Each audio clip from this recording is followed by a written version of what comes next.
নির্বাচনের দিনক্ষণ যে ঘনিয়ে আসছে তা ততই পারদ চড়ছে ভোটারদের ভোট দেওয়ার।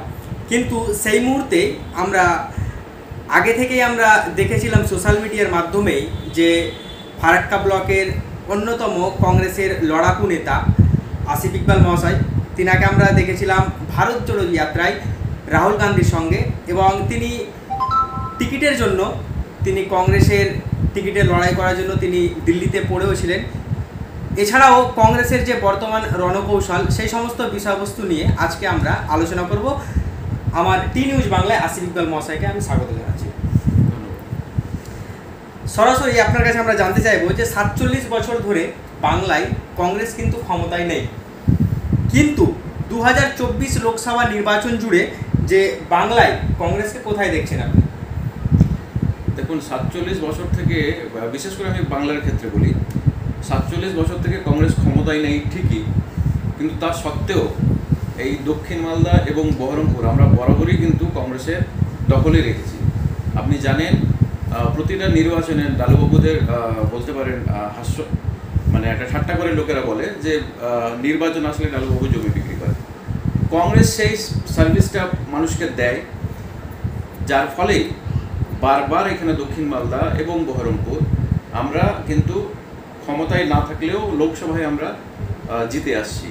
স্বাভাবিকভাবে এইবারও আমরা মানে খুব আশাবাদী যে একটা বিপুল ভোটে আমরা এই দুই কেন্দ্রে, এবং এইবার শুধু দুই কেন্দ্রে নয়, বা রাহুল গান্ধীর ভারত জোড়ো যাত্রার পর যেভাবে সারা উঠেছে সারা দেশে এবং আমাদের এই রাজ্যে, আমরা তো আশা করছি এই পশ্চিমবাংলায় বিশেষ করে মুর্শিদাবাদে 3-3 আমরা পাবো।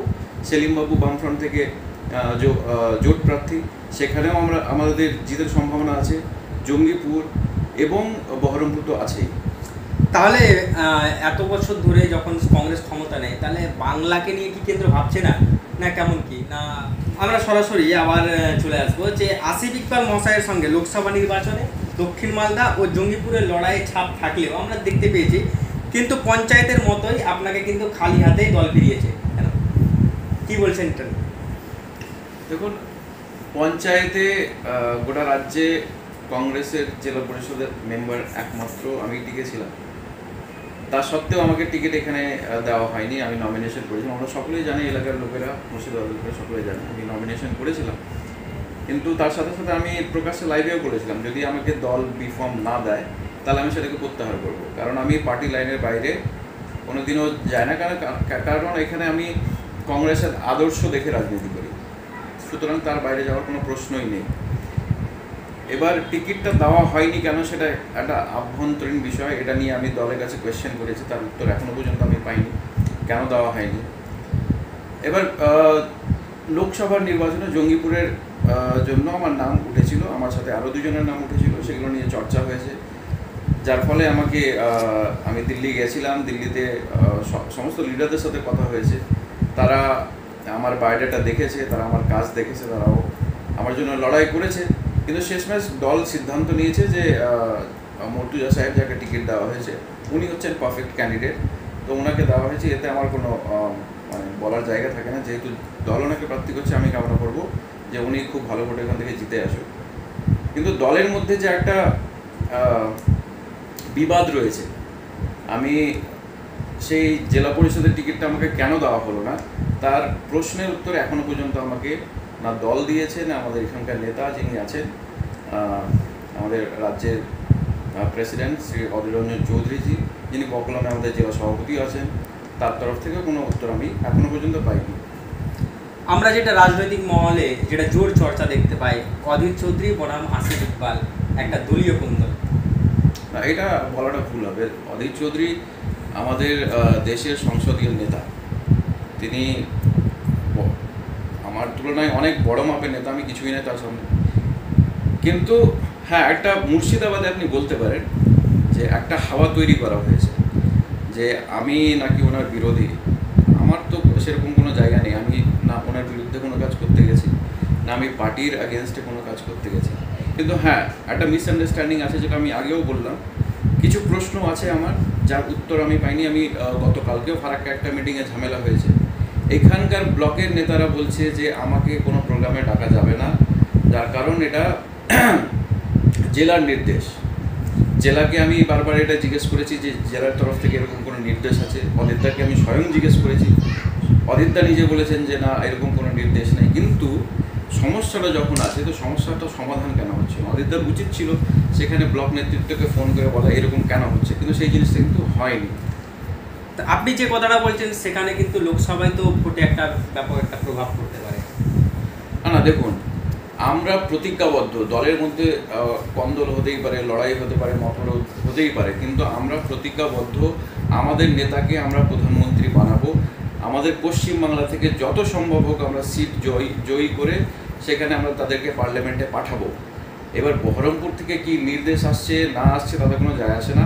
আমরা যুব কংগ্রেসের কর্মীরা ফারাক্কা, শামশেরগঞ্জে রীতিমতো ঝাঁপিয়ে পড়ে কাজ করব এবং এই নির্বাচনে আমরা ঈশা খানকে একটা ব্যাপক হিস্টোরিক মার্জিনে জয়ী করিয়ে পার্লামেন্টে পাঠাবো, এটা আমরা প্রতিজ্ঞাবদ্ধ। আমরা সূত্রের মারফত আমরা জানতে পারছি যে বাংলায় অধীর চৌধুরী শেষ কথা। তাহলে অধীর চৌধুরী যদি শেষ কথা হয়, তাহলে যে দলীয় কোন্দলের কথাটা উঠে আসছে তা কতটা মানে ফলপ্রসূ হবে তা তো সময় বলবে। তো তার আগে আমরা আপনার কাছে আমরা জানতে চাইবো যে রাজ্যের তৃণমূল ও বিজেপিকে 42 আসনের মধ্যে কোথায় দেখছেন? দেখুন, শোনা তো যাচ্ছে যে ওদের মধ্যে একটা আন্ডারস্ট্যান্ডিং হয়েছে। কেউ বলছে 20টা সিট ওরা পাবে, 25টা সিট ওরা পাবে, সেটা তাদের ব্যাপার। আমরা আমাদের তরফ থেকে যেটা চেষ্টা করছি, আমরা ম্যাক্সিমাম সিট যাতে আমরা 7টা 8টা আসনে কিন্তু ব্যাপক লড়াই দিচ্ছি। মুর্শিদাবাদে 3টা, রায়গঞ্জ রয়েছে, দার্জিলিং রয়েছে, উত্তর দক্ষিণ মালদা রয়েছে, এই কটা সিটে তো আমাদের ব্যাপক শক্তি আছেই। সাথে বীরভূমও আছে, 7টা আসনে আমাদের ব্যাপক শক্তি আছে। আমরা চেষ্টা করছি এই 7টা আসনে যদি আমাদের প্রার্থীদের জয়ী করিয়ে আনতে পারি, বাকি ওদের আন্ডারস্ট্যান্ডিং, ওদের মধ্যে যা বাটোয়ারা আছে তারা করবে। বহরমপুর, মুর্শিদাবাদ, জঙ্গিপুর আর আপনার কনস্টিটিউয়েন্সি আপনার সাউথ মালদা, এখানে আপনি 4টি যে লোকসভা আসনে আপনি কাকে এগিয়ে রাখছেন? বহরমপুরতে অদিতদা আছে, এ তো কোনো বিকল্প নেই। উনি বিগত 25 বার ধরে টানা মানুষের আশীর্বাদ পাচ্ছেন, জিতে আসছেন। এবারও আমরা আশা করছি সেটা হয়তো গতবারে যে জিতের মার্জিন ছিল সেটা আরও ব্যবধানটা বাড়বে। সেলিম সাহেব যথেষ্ট ওখানে লড়াই দিচ্ছেন, যেহেতু কংগ্রেসের একটা ভালো ভোট ব্যাঙ্ক আছে, সিপিএম তার সাথে যুক্ত, তো আমরা সেখানেও খুব আশাবাদী। সেলিম সাহেবকে আমরা একটা ওখান থেকে পার্লামেন্টে পাঠাবো।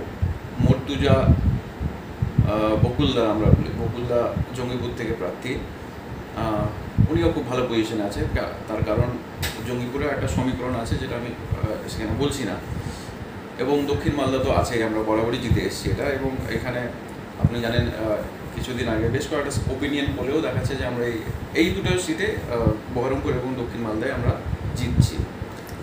সুপ্রিয় দর্শক, আপনারা দেখছিলেন টি নিউজ বাংলায়, সঙ্গে ছিলেন মুর্শিদাবাদ জেলার সহ সভাপতি যুব আমাদের আসিফ ইকবাল মহাশয়। তিনি সরাসরি যে কথাগুলি বললেন তা লোকসভা ভোটের পরে কতটা ঠিক হবে বা কতটাই কোন জায়গায় গিয়ে দাঁড়াবে, সেই প্রশ্নের উত্তরগুলো কিন্তু আপনাদের কি মনে হচ্ছে আপনারা অবশ্যই। সরাসরি শেষের দিকে চলে যাচ্ছি যে বিজেপি 400 পারের নাড়া দিয়েছে, এদিকে কংগ্রেস যুবশক্তির যে প্রকল্পগুলো নিয়ে এসছে, শিক্ষা বলুন বা আরও যে সমস্ত প্রকল্পগুলো আছে 8,333 টাকা দিয়ে, এদিকে লক্ষ্মীর ভাণ্ডার রাজ্যে আছে। তো প্রতিটা মানে পলিটিক্যাল দলই কি এটাই চাইছে যে মানুষকে প্রকল্প দাও, মানে শিক্ষা, চাকরি বা সেখানে শিল্প, এই সমস্ত কর্মসংস্থানের ব্যবস্থা আমরা দেখতে পাচ্ছি না। এটা নিয়ে কি বলবেন? এটা খুব মারাত্মক একটা সিচুয়েশন আছে। আপনি প্রথমে যেটা মোদী সরকার বলছে যে 400 পার, এটা একটা বহুদাবাজি। ওরা প্রতিবারই এরকম একটা কথা বলে, পরে গিয়ে বলে যে ওটা জুমলা ছিল।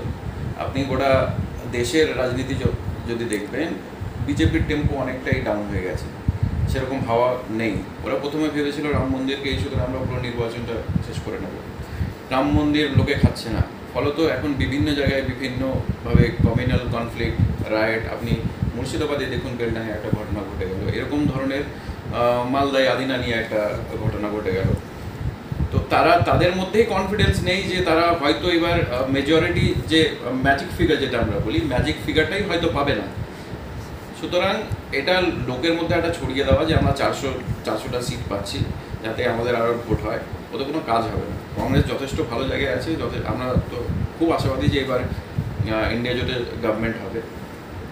দ্বিতীয় কথা যেটা আপনি বললেন যে এই সব স্কিমসগুলো যে দেওয়া, এরা সত্যি মানে এরা ফিনান্সিয়ালি, ইকোনমিক্যালি, শিক্ষার দিক দিয়ে মানুষকে পঙ্গু করে দিতে চাইছে। 500 টাকায় আপনি বলুন মানুষের আজকে কি হয়? 500 টাকায়, 500 টাকাকে ভর করে পুরো রাজনীতি করতে যাচ্ছে এরা, পুরো সম্পূর্ণ ভোটটা নিতে চাইছে। তো এইগুলো মানুষের প্রয়োজন থাকলেও আমি মনে করি এটা উচিত নয়। কেন, আমরা যখন একজন ক্যান্ডিডেটকে নির্বাচিত করে পাঠাচ্ছি, তার তো এটা দায়িত্বের মধ্যে পড়ে যে আমার এলাকার লোককে যা যা প্রয়োজনীয় জিনিস তাদেরকে দিয়ে দেওয়া। এটা ভোটের মানে প্রচারের কেন্দ্রে আসবে কেন? সুতরাং আমি ব্যক্তিগতভাবে এই জিনিসটার বিরোধী।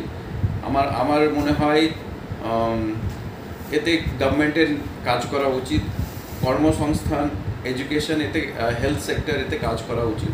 এইসব স্কিমসগুলো দিচ্ছে, প্রয়োজন আছে এখন, ঠিক আছে, কিন্তু এগুলো পলিটিক্যাল একটা প্রচারের কেন্দ্র হতে পারে না। আমরা সরাসরি একদম শেষের দিকে চলে এসেছি। আমরা জানতে চাইবো যে আপনাদের পরিবারের সূত্রে রাজ্য সভাপতি তৃণমূলের মইনুল হক মহাশয়, তিনি কংগ্রেসে ছিলেন, আর মইনুল হক এর স্ত্রী তিনি কিন্তু সোশ্যাল মিডিয়ায় শাহনাজ আলী রায়হান তাকে নিয়ে কিন্তু বেশ কিছু মন্তব্য করেছেন। এই ব্যাপারে আপনি কি বলবেন? দেখুন, মানু কাকা আমার কাকা হলেন, পারিবারিক ওনার সাথে সম্পর্ক আছে। আমার ওনার সাথে খুব কম দেখা হয়, দেখা হলে পলিটিক্যাল কোনো আলোচনা তার সাথে হয় না। এবার ওনার মিসেস কি ফেসবুকে পোস্ট করেছেন আমার সঠিক জানাও নেই, এবং কেন করেছেন সেটাও জানা নেই। ওনাকে আপনি জিজ্ঞেস করবেন হয়তো কেন করেছেন, এবার তার ভেতরে কি কারণ রয়েছে। উনি ওনার দল করছেন, আমি আদর্শ নিয়ে আমার দল করছি। সম্পর্কের জায়গা আছে, পলিটিক্সের জায়গা আছে। সুপ্রিয় দর্শক, আপনারা শুনছিলেন আসিফ ইকবাল মহাশয়কে। আমরা তিনার কাছ থেকে যে সমস্ত তিনি কথাগুলো বললেন তা আপনাদের কেমন লাগলো আপনারা অবশ্যই তা মন্তব্যের মধ্যে জানাবেন। এবং 2024 লোকসভা নির্বাচনে দেশ জুড়ে যে মোদী সরকারের 400 পারের নারা, এবং কংগ্রেস বলছে 200 আসনও পেরোতে পারবে না, ইন্ডিয়া জোট খুব শক্তিশালীর দিকে এগিয়েছে, কিন্তু বাংলায় 42 আসনের মধ্যে আমরা সি ভোটার সমীক্ষা অনুযায়ী যদি দেখতে পাই তাহলে 20টি আসন পাচ্ছে তৃণমূল, 20টি আসন পাচ্ছে বিজেপি, এবং 2টি আসন দেওয়া হয়েছে কংগ্রেস। তা কতটা সঠিক হবে তা তো আমরা 4 জুন ফল প্রকাশের দিনই আমরা বুঝতে পারবো। তো আমাদের চ্যানেলে আমাদের আসিফ ইকবাল মহাশয় এসেছিলেন, তিনাকে আমার চ্যানেলের পক্ষ থেকে অশেষ ধন্যবাদ জানাই। আগামী লোকসভার জন্য আপনাকে অনেক অনেক শুভেচ্ছা জানাই। ধন্যবাদ।